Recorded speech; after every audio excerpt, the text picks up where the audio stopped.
Well, let me just, let me start. I'm going to introduce Warren, but I have to start, say a few words about our library. One of the reasons we're having this program is we are a patent and trademark resource center. So that just happens to be a program along with the patent office that was started in 1871. Because before that, if anybody needed to do patent searching, patent research, they had to travel to Washington where the patent office was. So that was their way of making it a little more accessible to people that didn't live close by, so they could come to a library rather than going all the way down there. And so we've been members all the way since. I'm the representative for that. That's how I've got involved with Inventors. And so, yeah, I just came back from training at the patent office. So I'm very proud to have Warren Tuttle with us and his brand new book that he's released just in March 22nd. At the time I heard about the book, it wasn't even released yet. So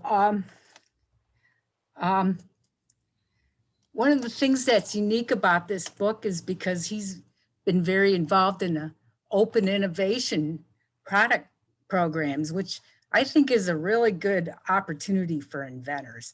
It's he's sort of been the liaison in a contract sense between companies that are looking for innovation that's outside of their R&D. And so that opens an opportunity for inventors, and he'll vet the inventors and then present them to these companies. So he's been doing this for a few decades and in behalf of places like Lifetime Brands for housewares, Tektronix Industries for power tools, and probably more stuff than I can even have time to talk about. So I'm going to let you take over, Warren, because you're a lot better spoken than I am. Thank you, Mary. Thanks for hosting this and all you do to help inventors, and thanks for all your work at the public library. I think it's awesome, and I didn't realize that your relationship went back to 1871 with the patent office. That was only a few years after the end of the Civil War, which is pretty, when you put it in context. You know, the patent system in America goes right back to the founding fathers in the 1790. I write about it in the book. The first director of the patent office was Thomas Jefferson. And the third patent ever issued was licensed by George Washington. It was his grist mill at Mount Vernon that he used to make whiskey, which made him ended up making him a very wealthy man.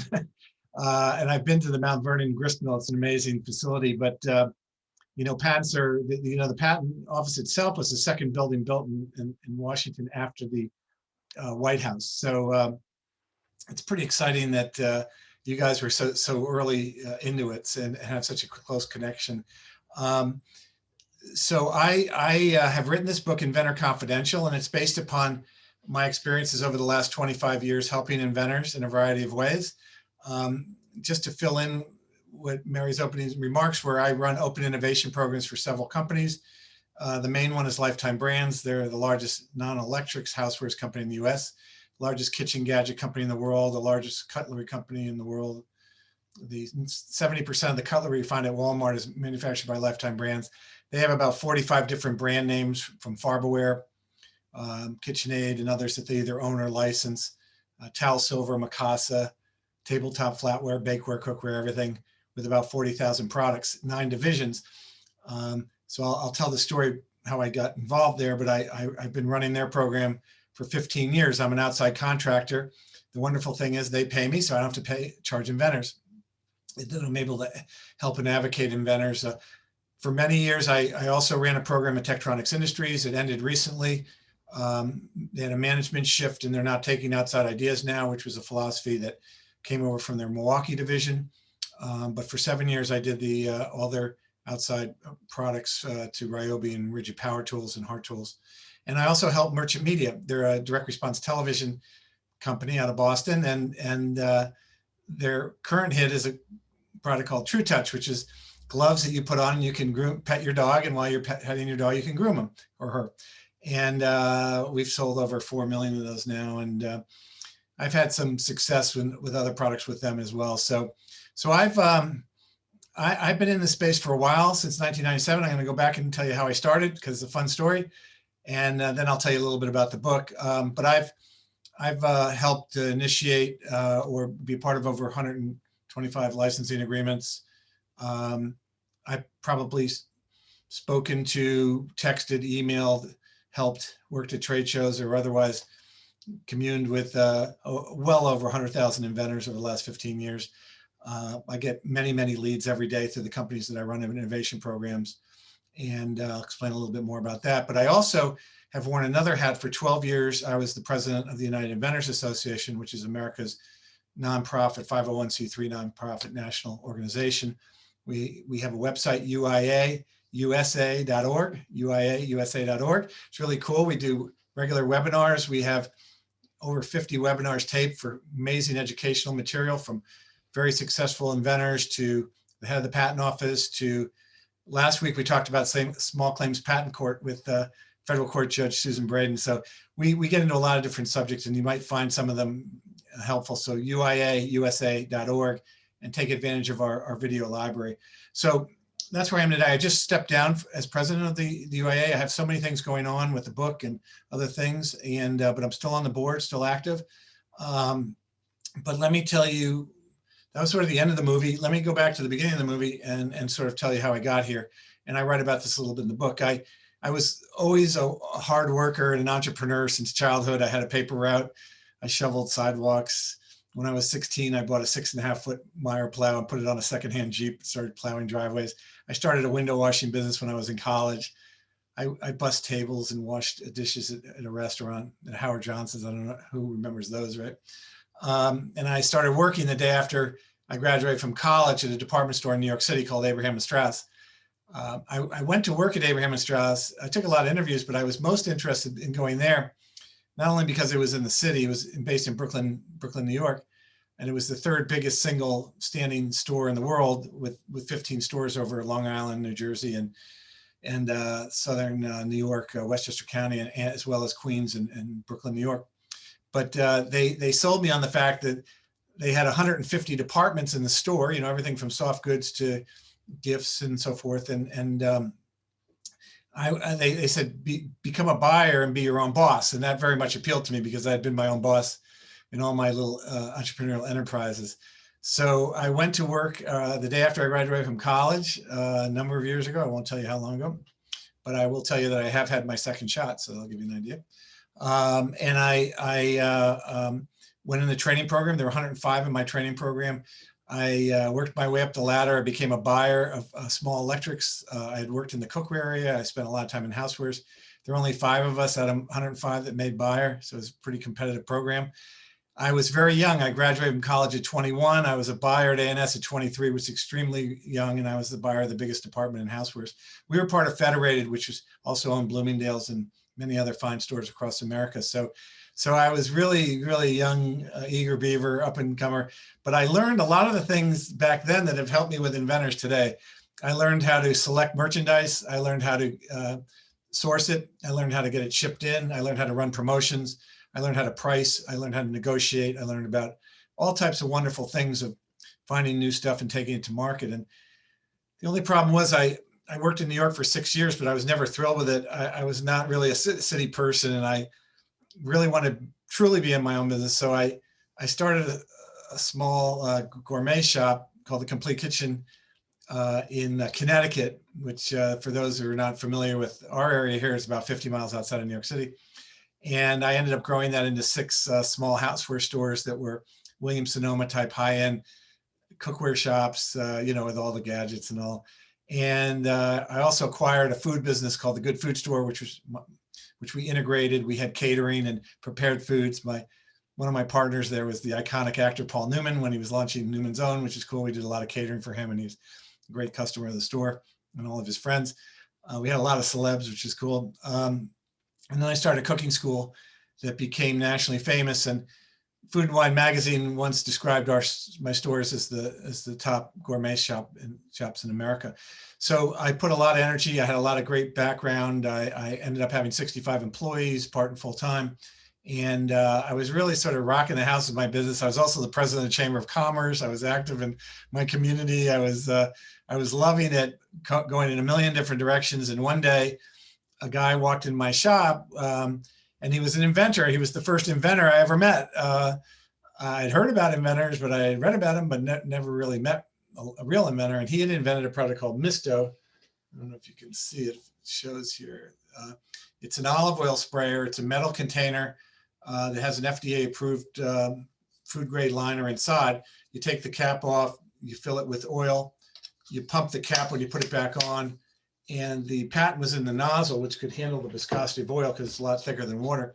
And now you could spray olive oil or oil, and you could put oil on your food, and you could spray more oil and get better flavor with a lot less fat because you're using less. So there was a tremendous, health benefit to it. And but the real key to selling it was it gave you an alternative to Pam, which everyone knows Pam is sold in supermarkets. The only thing is, and about 100 million cans a year, so it's a very successful company and they do quite well. People love Pam, but uses most of the variations use a low-grade vegetable oil. They usually has a preservative in it because it needs a shelf life. And then it uses a butane fuel to fire it, which is not good around heat or flame. And then when you're done with Pam, you got to throw the can away. And there's enough cans thrown out every year to circumnavigate the globe. So this device, Misto, was invented by a gentleman named Tom Risch, and I loved it from the minute I saw it. It was environmentally safe. It was heart healthy. It checked all the boxes, and it was at a $19.99 price point. It was attractive enough to leave on the counter. So I said to Tom, after talking to him hours in my shop, I'd like to buy 100 of them. I had a reputation for launching. The reason he found out about me, I had a reputation for launching new products, being the first in America, and we were always promoting them. And I was the first store to carry the Nespresso coffee system, which has gone on to sell billions of capsules worldwide, and many other products. The Danvier ice cream maker, the Mooley mincer, the Burton stovetop grill, the Rima cookie sheet, the Nantucket pepper ground. I could go on and on and on, but we were always launching new products and selling thousands and thousands of them in my store. So Tom said to me, "No, I'm just an inventor. We haven't built these yet. It's just a prototype." So after a lot of getting together, he built 12 of them and brought them into the store, and we sold 12 at the counter in about a half hour. And I knew right then and there we had a hit. He made another 12, and then he upped it to 24. Eventually, he built a whole tooling assembly line that about 30 people worked on when we hit our stride, and put it about 30 miles from my store at a fulfillment center in Bethel, Connecticut. And he was literally running down in the beginning, goods every day. And so I teamed up with Tom. I said, "Listen, let me help you take this whole thing out." He was more into the engineering and the development and sourcing and building and all that side of it. And I knew all the stores and the background. And I always kind of wanted to do this, get involved in one of these hit products. So it was perfect. It was, so I went around to all my friends in New England, all my gourmet shop friends, and then around the East Coast. And then I sold 15,000 into Bloomingdale's in New York City. Tom built an 8-foot tall Misto, and we walked it right up the escalator at 59th Street, if you can imagine, downtown New York City, Manhattan. We pulled up in a van and took the Misto out and took it. This is pre 9/11. Took it right up the escalator, set up the display, and it just became an overnight hit. Everywhere we put it, it became the #1 product. And then Macy's picked it up nationwide, and the rest was history. We sold 1.2 million Mistos in the first year we were in business. And I had never been through anything quite like that.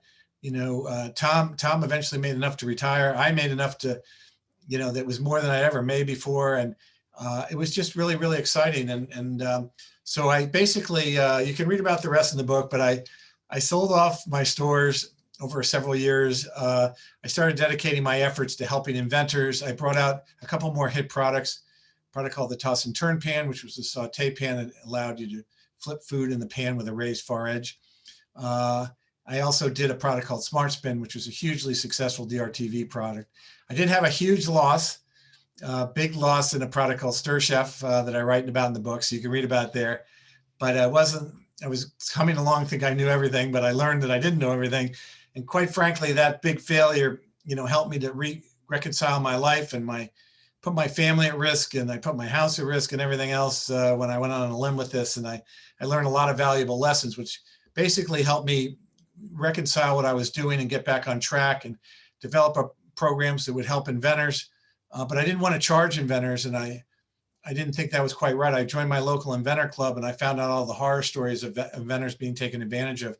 So that's why I went back to my old friends at Lifetime Brands that I knew that when I was at A&S, and some of the senior management and the chairman of the company had been A&S folks. So they asked me if I would help them with inventors, and they didn't really ever work. They never went outside the company to work with an inventor. So we put together this open innovation program, and it was perfect for me. I didn't have to work for the company. I'm an outside contractor. And now we signed 1-year contracts. I just renewed for the 15th straight year.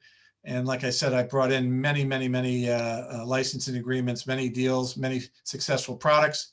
We'll say that just because you sign a licensing agreement doesn't mean it's going to be a successful product. Many of them don't work out, but fortunately, I've had a lot of successes with them. And then the folks at TTI heard me speak once, and they asked me, and then eventually Merchant Media. So you can read the details in the book. But basically, I spent the last 15 years in one path, developing a real ethical open innovation programs, which get large companies to honor inventors, to work ethically with them, to pay top royalty rates, to help brand the product and get it out. I'm the liaison person. I'm the face on the company. I translate between the two cultures, basically, totally different culture with inventors. But then in this parallel life, I went from my local inventor club to getting involved in the national UIA, eventually being named president, and getting involved, very, very involved with the US Patent Office. I've known the last couple of directors very well. The UIA, the United Inventors Association, was actually born initially out of the Patent Office. So I spent a lot of time. I'm now on many government councils, including the National Pro Bono Patent Assistance Program, which I've been a member since the beginning.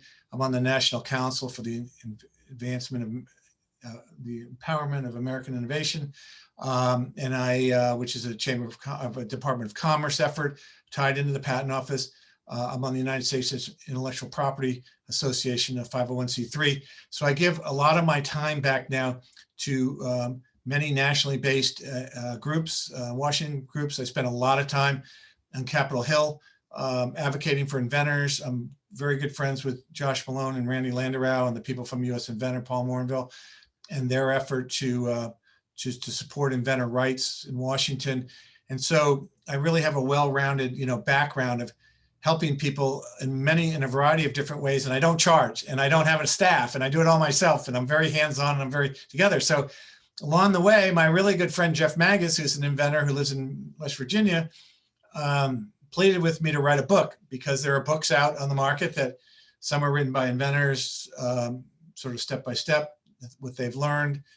And then there's books written by marketers who are giving information out and claiming various things, which sometimes I'm pretty factual, I'm pretty technical, and I challenge some of it. But having said that, they also have their associated programs which charge inventors, and unfortunately, we never know really how successful they are, but they charge a lot of money up front. And so as I look around, a lot of people are charging, they're, in my opinion, a lot of times taking advantage of inventors, sort of selling these dreams of gold mines and making a lot of money and passive income and blah, blah, blah, blah, blah, when the odds are very remote that that's actually going to work out. So between Jeff telling me that I need to tell my story, finally wore me down, and trying to write a different type of book from inside companies and what they really look for and what the licensing game is all about, plus what it takes to go to market, since I've done it several times myself, what's really involved, and how to do it step by step, how not to waste your money, how to hold your fire until the right time, and don't spend money on every pretty face that comes down and smiles. I try to take you through the book. So the first half of the book is very mechanical. It's a lot of detail. I'm a mechanic underneath. I do love people, and I am social, and I enjoy speaking, but I'm more mechanical behind the scenes. People might be surprised at the depth of what I've learned and the knowledge and putting it to work. And so I try to, explain that in detail, everything from what open innovation is to why companies look outside their four walls, why some companies won't do it, what a good licensing agreement looks like, what royalty rates are like, advances and everything, what you need to do to impress me to get to the next step, or open innovation directors. Why licensing ideas is, I'm not saying it never happens, but it's highly remote. If you pull it off, it'll be a very low royalty rate. Why companies want to license property, intellectual property, that they can, something physical that they can bank on. I talk about the patent system, you know, all the different types of patents out there and why it's important. And I talk a lot about developing prototypes and why that's really important to the whole mission. Instead of just sending in a CAD or a cell sheet or a made up product or drawing it on a napkin, which I get a lot. And I explain to people why it's important to be a real inventor. Take your time and do things the right way. The second half of the book, it's divided into two more sections. One is Inventors Beware, BEWARE, which is a lot of folks that charge money up front. They have a number of different ways that they come at you, but they know that there's novice inventors rolling into the business all the time. And some inventors have more of an engineering and product development background and aren't really necessarily business people. So they sell a variety of services, and they come in different shapes and sizes. There's submission companies, there's marketing companies, there's coaching companies, and all type. And basically DRTV folks, and basically saying to you that if they charge you money and charge you up front, and they're not on the back end or involved in your success, then you need to look at them very carefully, and you need to find out what their success numbers are. How many hundreds or thousands of students have they processed? How many have actually had a success, a monetary success? Because the whole theme of my book is profit and making sure that you don't lose money at the very least. And if you're going to go ahead, you make the profit, not everybody else. I mean, everybody else charges inventors so much that at the end of the day, you know, what inventors make back more than they're being charged. So that's a big theme. I also talk about the big tech companies in America and their tremendous effect on the US government and changing of the patent laws, which has not been for the benefit of small inventors. For anybody who knows the PTAB and Patent Trial and Review Board, I do a review of that and many other things. I talk about the US inventor issues. I do talk about various nonprofit clubs, which ones are and which ones aren't, which are just extensions of businesses that are just trolling to get more leads so they can get more cash flow into the account. I talk about, then I have a section called Inventors Be Aware, AWARE, and I talk about trade shows, the benefit of going to them, learning more about the industry that you're going to exploit, the booth shows that we run for the UIA, the educational sessions with speakers and pitch panels. 2 years ago, I had the president of Home Depot do a pitch panel for us, his friend. And so it's some of the cool stuff that we share, but other shows as well. We talk about crowdfunding, and all on the book, I'm highlighting people that are really honest, upfront people that are really helping inventors in a lot of ways, and the good people in the industry, as long as giving helpful tips along the way. And then I talk about direct response television. And at the end, I have a section on organic innovation, why it's important. And then I give everybody a task of what to do if we're going to remain the most innovative country on the planet. Last year, for the first time, more patents were issued in China than in the United States. Quite frankly, the US patent system since 2012 has gone from the #1 perennially ranked to number 10 by some rankings. We've lost our way because we've made it a little bit more difficult for organic inventors to come in. You know, the funny thing about these big tech companies is a lot of them didn't exist 15 or 20 years ago, and they were protected initially and raised capital because of their unique patents filings. And now it's now that they are challenged and they feel they're infringed too much, you know, they want the laws loosened up and changed. And that's been going on in history. But if we want to stay innovative America and have the next round of innovation, we need to make sure that the next person like yourselves or from Detroit, Michigan, is in their garage finding out the next Ford, right? I mean, we need that in America. So I opine a lot for that. I tell everybody what they can do, from Capitol Hill and legislation to the US Patent Office to the Supreme Court to the big tech companies to marketing companies to open innovation directors, and then eventually inventors. Unfortunately, inventors are like hobbits. It's a community of living down in the Shire that's trying to do good things and stay out of the wars. But there's these big, huge companies, tech and pharma and big entities that are fighting over this innovation space. But I always say, even though we're looking up sometimes and these big swords are going on above us and we're running through the giant's legs, we do have the ring, and we are really the special group of organic innovators in America that America needs, and America's always had since the birth of this country. Inventors come in all different shapes, sizes, and means and locations. In fact, they come from around the world. They all have something in common though. They see problems and issues and they come up with solutions. And for inventors, the key is to come up with a solution for a big enough problem that you can make a financial success from it. And that's what I talk about in the book. Don't go broke. Don't pay other people a lot of money when they're the only ones that are making any money. Either keep your money close to your vest, or keep trying again and again until you get that hit. Josh Malone, who did Bunch of Balloons, had 7 failures before he got the Bunch of Balloons off the ground. Tom Risch, who did Misto, had 2 hits out of 17. So the key is when you don't succeed, and I talk a lot about not succeeding and how to deal with that emotionally. I have a whole chapter called Siam that you can read. I won't go into it right now, but you need to make sure that you live to fight another day. I made a huge mistake on my Stir Chef. I lost a lot of money, and I got out way over the front of my financial surfboard. So I had to work my way out of that over a couple of years. I'm fortunate to have done that and come up with a couple other hits, and very fortunate and blessed to have had a lot of success in this industry. So but I could have gone the other way, and that's why I do what I do. That's why I try to give to others. That's why I wrote this book, and I hope you folks get a chance to read it. And I think it's a pretty good read. A lot of it's first person singular, and I think it's not just a lot of facts, but it's told from a storytelling standpoint. And I hope you enjoy it. So, Mary, that's my spiel. I'm happy to answer any questions.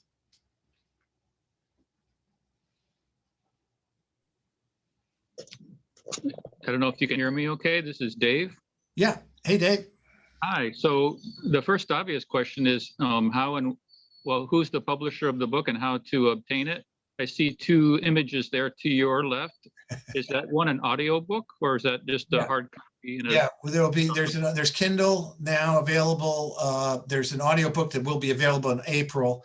And then there's the book itself. Thank you for asking that, Dave. So I'm very proud that the publisher is HarperCollins. And I kind of gave my inventor speech, but from my book publishing speech, that was an experience unto itself. I actually put the book out with a 70-page proposal to 30 different book companies, of which about 25 had absolutely no interest. It was very similar to the inventor licensing, taking it around. And then I had Entrepreneur, the people that publish Entrepreneur Magazine, and 2 others that had interest. And I was about to do something. And then all of a sudden out of the blue came HarperCollins, second biggest book company in the world, with an offer that was, many times bigger and the support. So they've been wonderful. I know they're a big company, but wonderful, the individuals to work with there. And then to answer your other statement, I went into New York City for 4 days, 4 full days to tape the audiobook. When they first did it, they said, do you want to read your own book? I said, I don't know. I've never done it before.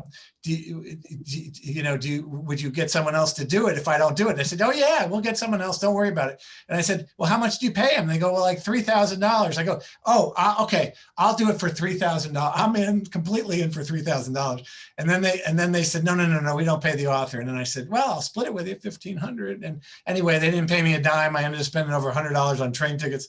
But it was quite an experience of sitting in a booth and reading for 3 days. And then you go back after about a month later and you correct all your edits. And it was a cool experience. But the book is available on Amazon now, Barnes and Noble, my town bookstore. My college called me up. They saw a post and they're carrying the bookstore, and so that's kind of fun. And you can also, I have a website called Inventor Confidential.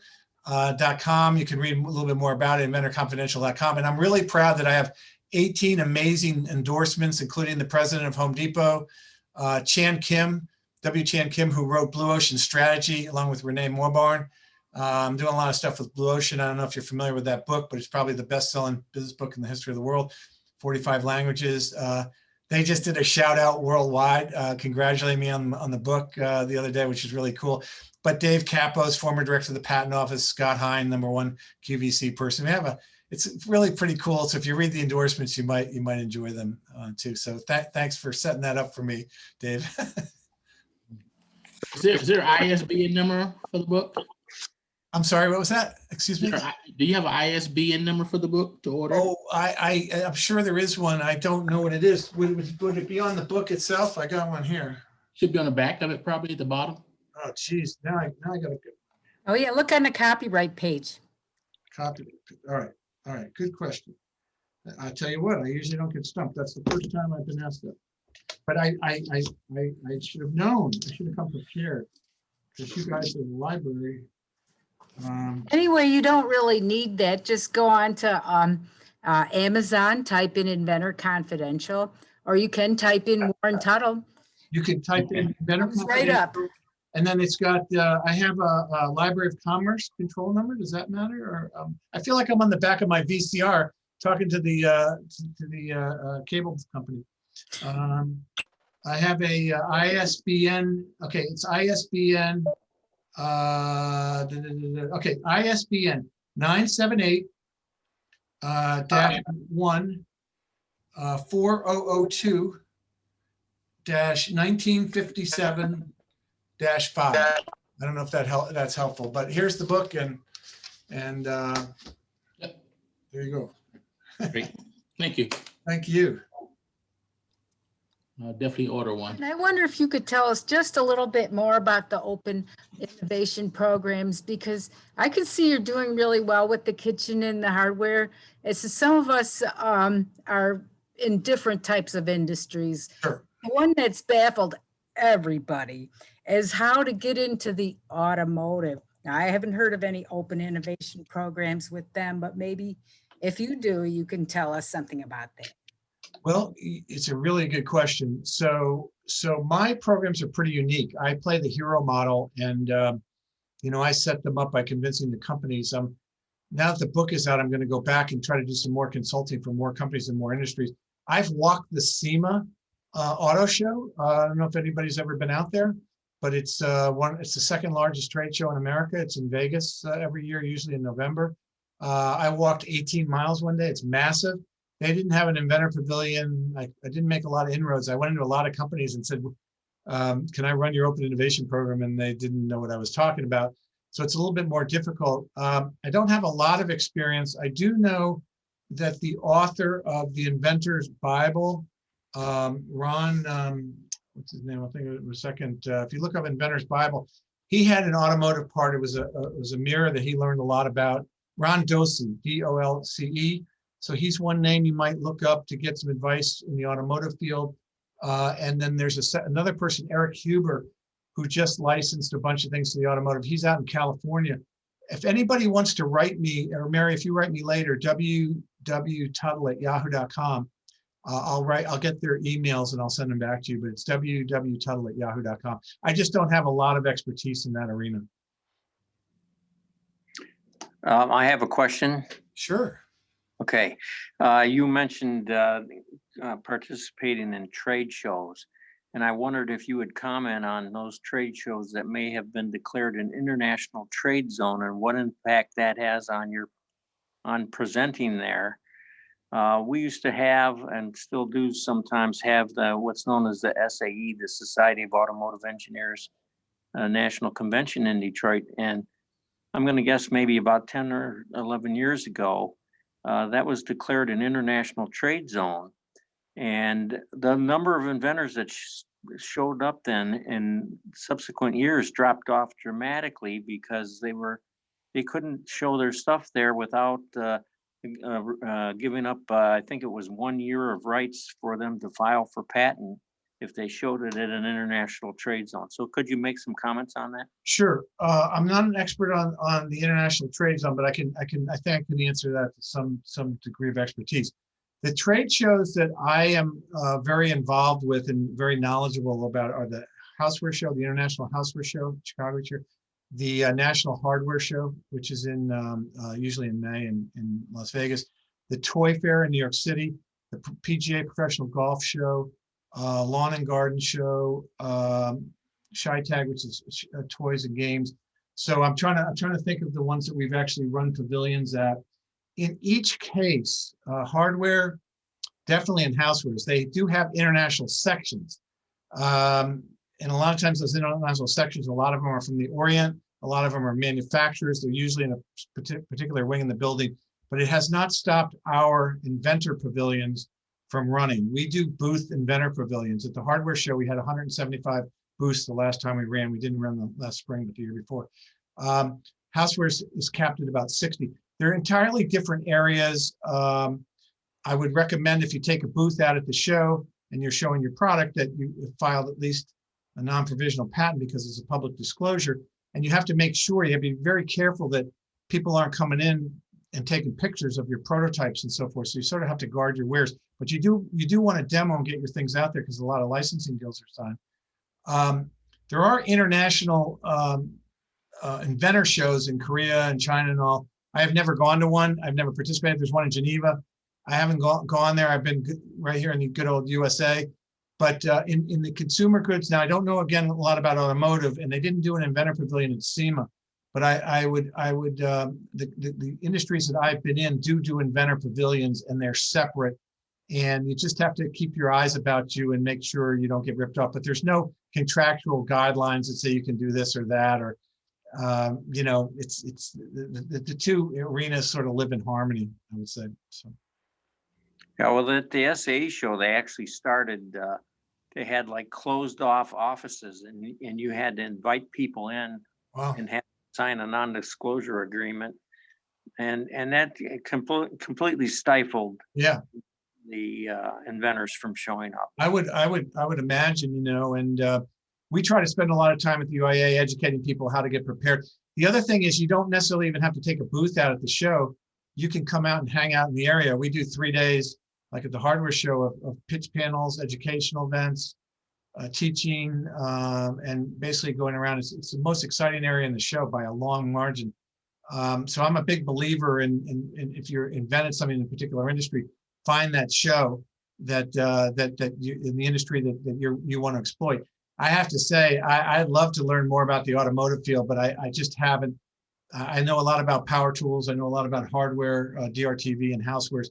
I don't toys. I know some about. I've been to a bunch of shows. I send people to other folks. But automotive would be, I just think, a real exciting area for inventors to be in. And but Tuttle, that's 2 W's, Tuttle at yahoo.com. Ron Dosey's one person I can think of, and Eric Huber are 2 people that I might send you back their contact, and you can write to them if anybody wants to learn more about their approaches. Could you give me that address again, please? Yeah, my address is that's 2 W's, W Tuttle, Tuttle at yahoo.com. Okay. And if you forget it or lose it, just Google me, Warren Tuttle. I'm not the dance instructor. We become friends now. My wife wishes I was the dance instructor, but I'm the inventor guy. So.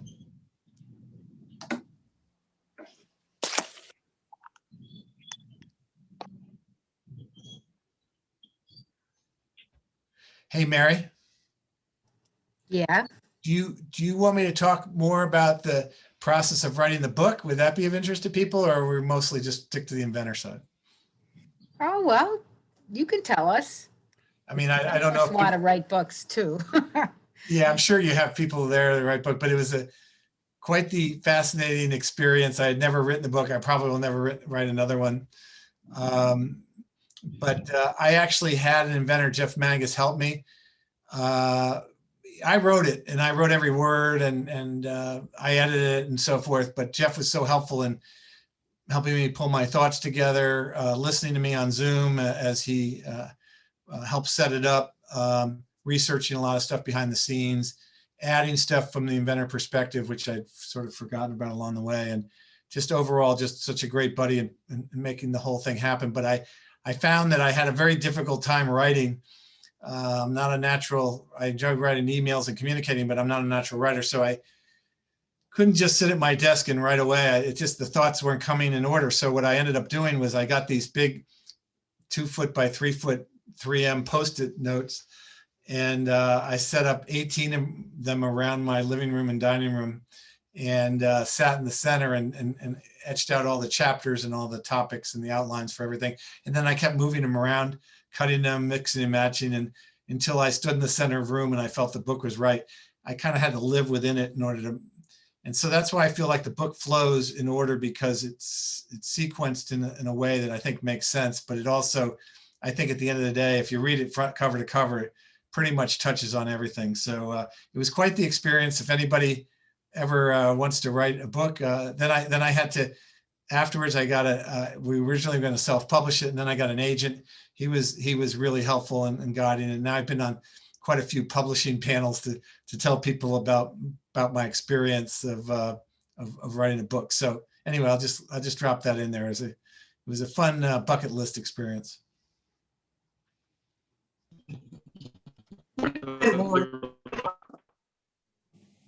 Oh, go I ahead. have a question. When does the patent and attorney come in? At Good what question. point of the invention? Yeah, that's a really good question. So you have your idea, right? And the next step is really to research it, marketplace, vet it, try to talk to some experts. Even if you go to Home Depot, if it's a hardware item, or Bed Bath, if it's a housewares item, and try to ask the salespeople if you're onto something. Have people poke holes in it.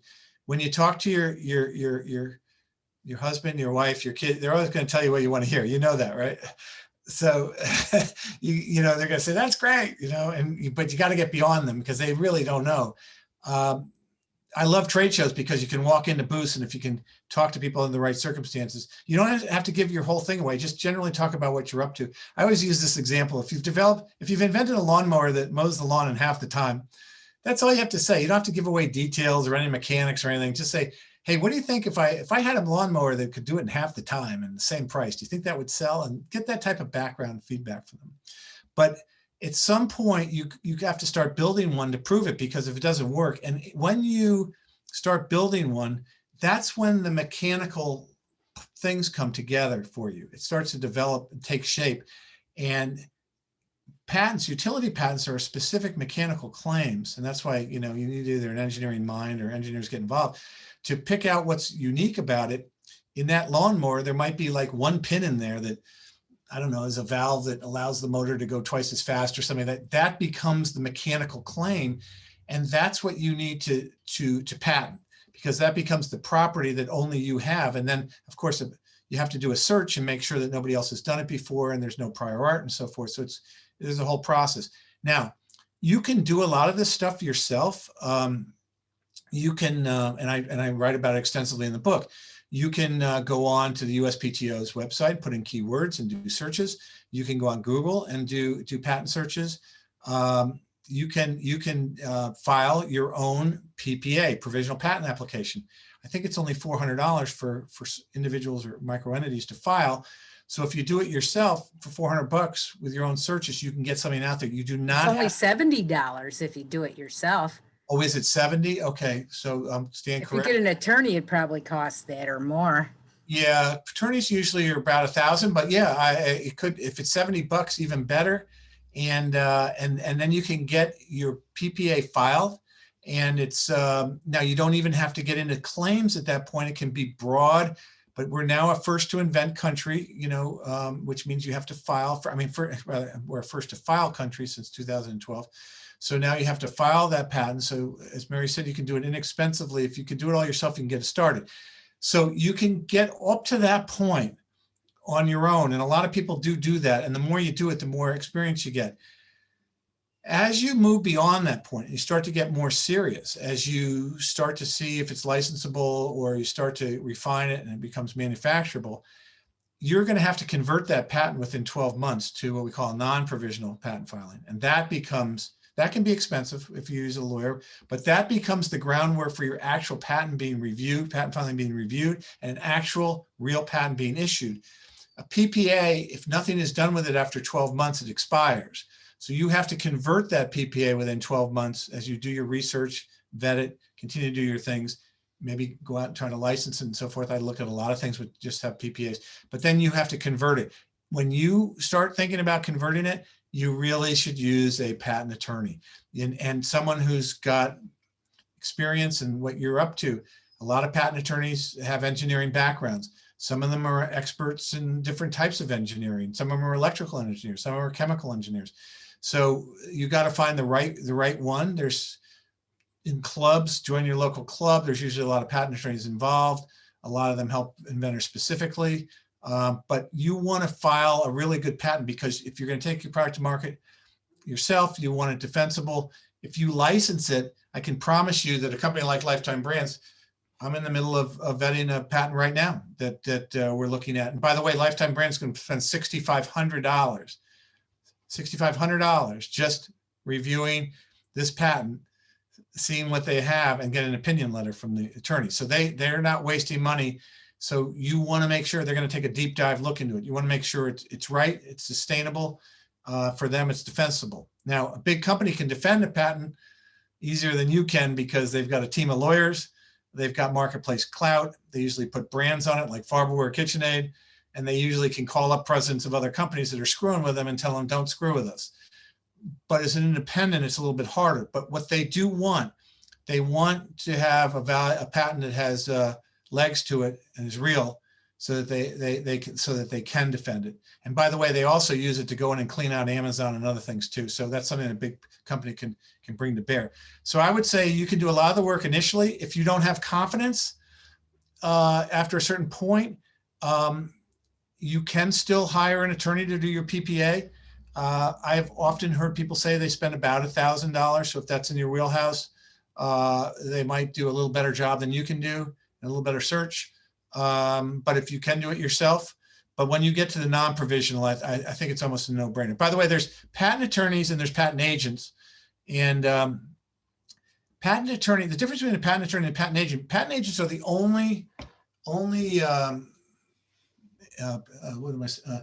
the only industry where they can practice law in America in terms of filing without a legal degree, without a law degree or passing the bar. So they can actually put your patent together and they can file for you. And as that goes back to the beginning of the country, as an agent, they'll charge you less. Okay. But the thing is, and they'll help you, guide you through, and they can be very good. Patent agents are very good. There's a lot of them around America, but they cannot defend your patent or litigate it later. So patent attorneys, I guess it's like psychiatrists who can give advice and those who can actually prescribe medication. You know, it's two different levels. And so I would say to you that you might want to look into that too. But I describe all this stuff in the book, so you don't have to take it all down now. You can read about it, but hopefully that begins to answer your question. Thank you so much. You're very welcome. Yeah, this is Dave. I have a couple other, a real quick comment and another quick question. Sure. So the quick comment. So I worked at Ford for as an engineer for many years, and I have 5 US patents and 11 international patents there. So I'd like to just give a little comment about the question on automotive. This is just personal advice. It's not legal advice in any manner, but just from my own view, if you have some kind of idea on a steering wheel, it'd probably be more effective just to find steering wheel suppliers that have an innovation window. Or if you have an idea on a door handle or a rear light or some component level invention, it'd probably be more effective for you, an inventor, to actually approach the suppliers of those components. If it's a system level or a motor level, full vehicle concept, then yeah, I would have made sense. As an independent inventor, it'll start to come by. So I just wanted to mention first, the question was, hey Dave, you're kind of breaking up. Can you guys hear Dave? I'm not hearing every word. You're kind of breaking up. Sorry. Can you hear me now, or should I just stop? It's still a little bit breaking up a little bit. Yeah.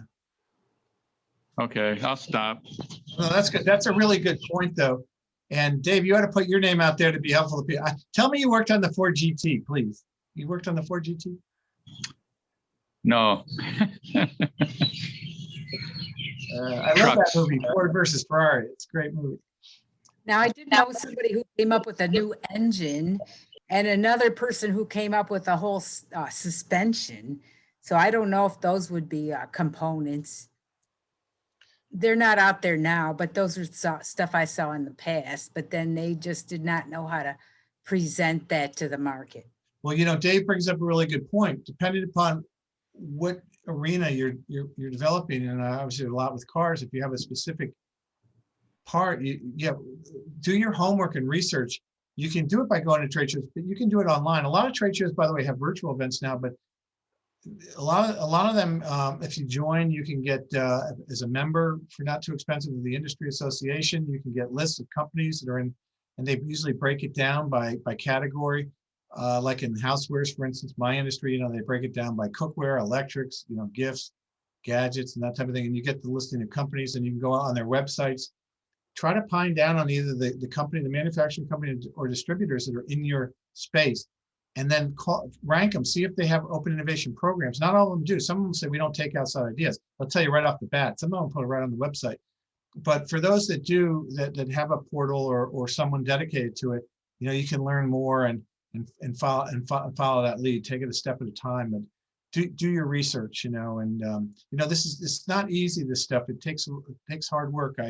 Drives me crazy when people say it's easy or mail-in ideas or simple and all this stuff. I don't, doesn't sit well with me.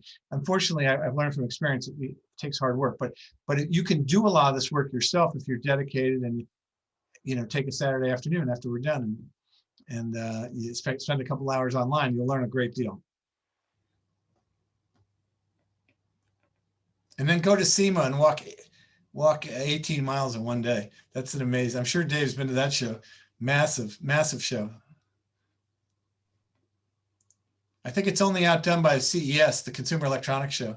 They actually just built a new building in Vegas, so it's going to be even bigger this year. So when they get back, hopefully the hardware show, which has been moved to October, will be going October 21st, 22nd, 23rd.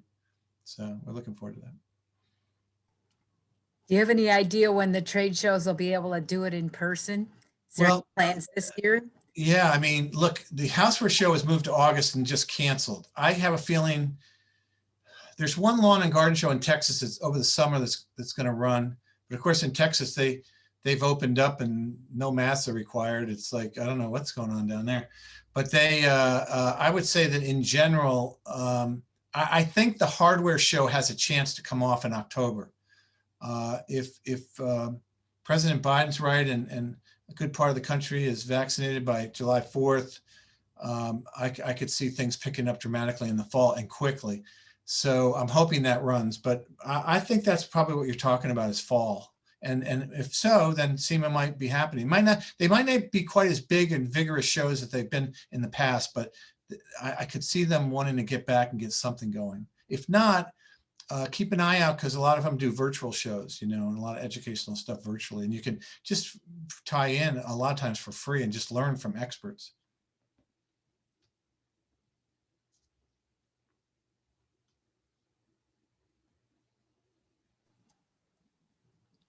Well, does anybody else have any questions? Well, if anybody has any later, www.tuttle@yahoo.com. I don't always get back the same day, but I will get back to you over a couple of days. And it's really fun to be in Detroit and in the auto world and at Detroit Library. This is all exciting. This is very exciting for me, Mary. Thank you. Great. Thank you for coming.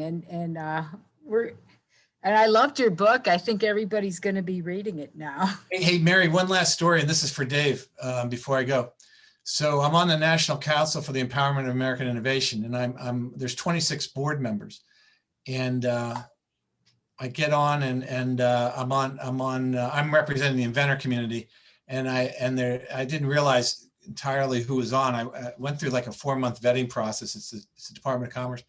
So I'm on the initial call, and I'm going back and forth with a woman asking a few questions about parameters, and we had a little side conversation, and her name is, oh gosh, she's the new chairman of General Motors.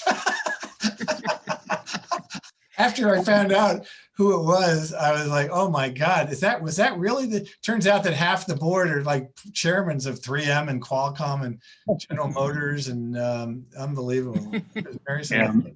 Mary Barra. Yeah, Mary Perry. Yeah. I couldn't believe it. She was actually responding to something I said, and I said something back, and then and then we added a couple things, and then I almost dressed down for the meeting, and then I looked later. It was she's on the chairman of 3M, the chairman of Qualcomm, Dean Kamen, the father of robotics in this country. All these people. I'm like, how'd they let me into this thing? I'm just a little inventor, but it was pretty cool. She was pretty cool actually. So I'm doing some cool stuff. I like that new Hummer. So, but thank you, Mary, and thanks everybody so much. It was a real pleasure. And Mary, stay in touch, all right? Okay, yeah, sure.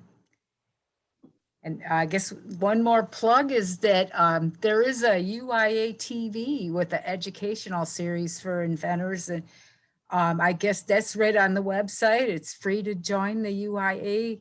And then they've got a whole YouTube channel. There's all kinds of like classes for inventors on different topics. Yeah, we have UIAUSA.org. And next Thursday, we have my friend David Petit. David is a Native American who has started the Intellectual Property Foundation on reservations across America. David was one of the pioneers in mobile telephone stuff and patented a lot of stuff and sold his patents for a lot of money to many big companies. And now he's given back to young folks. And he's just a great guy. So I'll be interviewing him 2:00 next Thursday. It's but all the classes, and then our library has some really cool. We just had Aaron Krause, who invented Scrub Daddy. We've had some cool people on. So thanks for that call out, Mary. Thank you. Okay, sure. Well, thank you for coming here, and I hope your book sells well. Thank you, everybody, for coming. Put a review in if you buy it. Thank you. Okay, sure. Bye. Okay, bye-bye.